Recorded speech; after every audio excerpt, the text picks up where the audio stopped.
Hi guys, today we'll talk about how to fix or how to solve the problem of delete account on ChatGPT app. To know how to fix or how to solve delete account on ChatGPT, you should just go to settings. Here you can click on apps, default apps, app settings. Then you will enter to the window of ChatGPT app and you can click.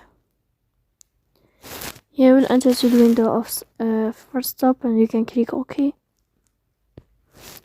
Here you can go to storage. Then you can click clear cache, but pay attention. Don't click clear data because that can cause you errors in your app. Then you can go to Play Store. If you find the updates, then you can click to update your app. So please don't forget to support us by like and subscribe. See you next time in another video.